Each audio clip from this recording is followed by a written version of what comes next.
हरे कृष्णा, राधे राधे। नमस्कार दोस्तों, आप सभी को होली भाई दूज की हार्दिक शुभकामनाएं। प्रत्येक वर्ष चैत्र मास की द्वितीया तिथि को होली भाई दूज का पर्व मनाया जाता है। यह भाई बहन के अटूट प्रेम और अनन्य सौहार्द का प्रतीक है। इस दिन बहन अपने भाइयों को तिलक कर उनके सुखद एवं निरोगी जीवन की कामना करती हैं। वहीं भाई अपने बहन की रक्षा का संकल्प लेता है और उपहार भेंट करता है। धार्मिक ग्रंथों की माने तो भाई दूज वाले दिन यमराज अपनी बहन यमुना के घर जाते हैं। उन्होंने यमुना को वचन दिया था कि भाई दूज के दिन जो भी भाई अपने बहन के घर जाकर तिलक लगवाकर भोजन ग्रहण करेगा उसे नरक की यातनाओं से मुक्ति मिलेगी और यम का भय नहीं होगा। मान्यता है कि इस दिन विघ्नहर्ता भगवान गणेश की पूजा अर्चना के बाद यम देव की पूजा करनी चाहिए तथा व्रत कथा का पाठ करना चाहिए। बिना व्रत कथा का पाठ और आरती किए होली भाई दूज की पूजा संपूर्ण नहीं होती। ऐसे में यहाँ आइए सुनते हैं होली भाई दूज की कथा।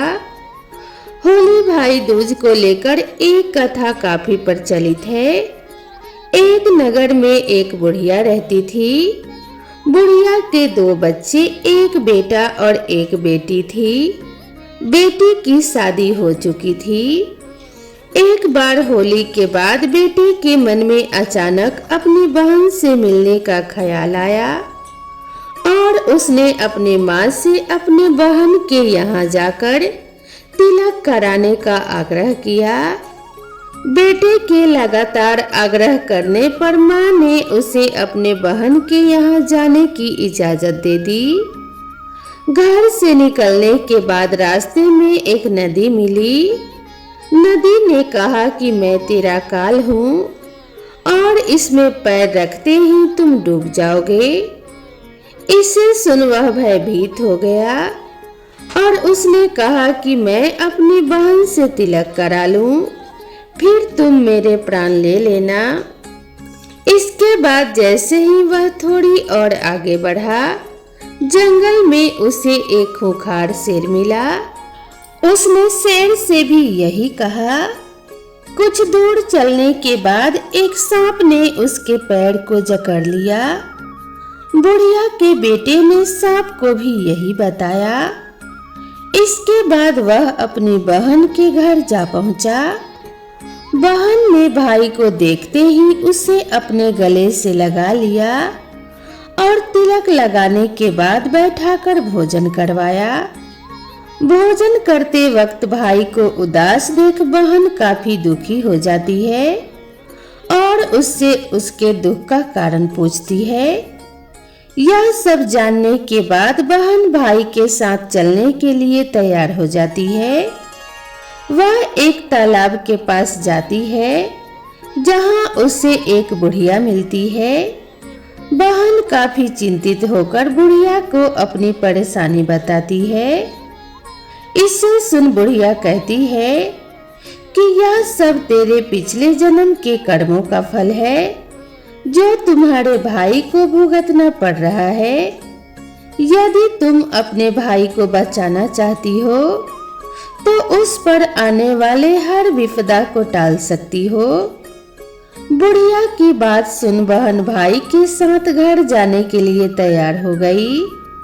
वह शेर के लिए मांस, सांप के लिए दूध और नदी के लिए ओढ़नी लेकर चल देती है। रास्ते में उसे शेर मिलता है। शेर को देखते ही वह उसके सामने मांस डाल देती है। फिर कुछ दूर चलते ही उसे सांप देखकर फुफकारने लगता है। वह उसके सामने दूध रख देती है। वहीं लड़के को देख नदी की लहरें तेज हो जाती है। वह उसे ओढ़नी उड़ा देती है। इस प्रकार बहन अपने भाई के ऊपर आने वाली हर विपदा को टाल देती है। इस दिन से प्रत्येक वर्ष चैत्र मास की द्वितीय तिथि यानी होली के अगले दिन भाई दूज का पर्व मनाया जाता है। होली भाई दूज का पर्व भाई बहन के संबंधों को सुदृढ़ बनाता है। इस दिन बहन के यहाँ भोजन करने और द्रव्य देने की प्रथा है जो कि शुभ समझा जाता है। इस दिन यमराज ने अपनी बहन के घर का आतिथ्य स्वीकार किया था और भोजन ग्रहण किया था। इसीलिए युगों से इस परंपरा का भाई आज भी निर्वाह करते आ रहे हैं। कहते हैं आज भी यमराज अपनी यमपुरी को छोड़कर अपनी बहन यमुना के घर आते हैं। पौराणिक व्याख्यान के अनुसार इस दिन भगवान यम अपनी बहन यमुना से मिलने जाया करते हैं और उन्हीं के अनुसरण पर इस दिन जो लोग अपनी बहनों से मिलते हैं उनका सम्मान कर उनसे आशीर्वाद के रूप में तिलक ग्रहण करते हैं। उन्हें मृत्यु का भय नहीं रहता। भाई अपने सामर्थ्य अनुसार बहन को कुछ भेंट देकर भातृ स्नेह को दृढ़ करते हैं। पौराणिक कथा के अनुसार भगवान सूर्य की पत्नी देवी संज्ञा ने 2 संतानों पुत्र यमराज और पुत्री यमुना को जन्म दिया। संज्ञा देवी अपने पति सूर्य की उद्दीप्त किरणों को न सह सकने के कारण उत्तरी ध्रुव प्रदेश में छाया बनकर रहने लगी। कहते हैं यम ने अपनी एक नगरी बसाई यमपुरी। यमपुरी में पापियों को दंड का काम संपादित करते देख उनकी बहन यमुना गोलोक को चली गई।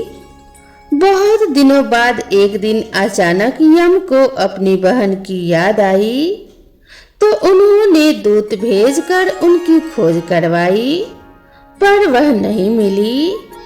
फिर वे स्वयं ही गोलोक गए जहाँ विश्राम घाट पर उनकी यमुना जी से भेंट हुई। यमुना जी ने हर्ष विभोर होकर अपने भाई का स्वागत सत्कार कर उन्हें बड़े प्रेम से भोजन कराया।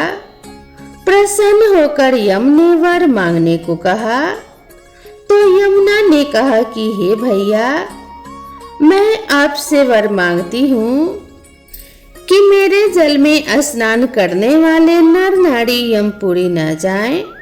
वर कठिन था और यम के ऐसा करने से तो यमपुरी का अस्तित्व ही समाप्त हो जाता। भाई को दुविधा में फंसे देख यमुना ने कहा, आप चिंता न करें, मुझे यह वरदान दे कि जो भाई आज के दिन बहन के घर भोजन करके मथुरा नगरी स्थित विश्राम घाट पर स्नान करेंगे वे यमपुरी नहीं जाएंगे। इसे यमराज ने स्वीकार कर लिया। तभी से यह त्योहार मनाने का प्रचलन आरंभ हुआ। होली भाई दूज के त्योहार से भाई बहन के रिश्ते तो मजबूत होते ही हैं, भाई के ऊपर आने वाली हर संकट टल जाती है। तो प्रेम से बोलिए भगवान श्री कृष्ण और राधा रानी की जय। दोस्तों, आप सभी को यह कथा कैसी लगी कृपया कमेंट में जरूर बताएं और इसी तरह की नई नई कथाओं और कहानियों के लिए मेरे चैनल से जुड़े रहें। तो मिलते हैं इसी तरह की नेक्स्ट वीडियो में। तब तक के लिए राधे राधे।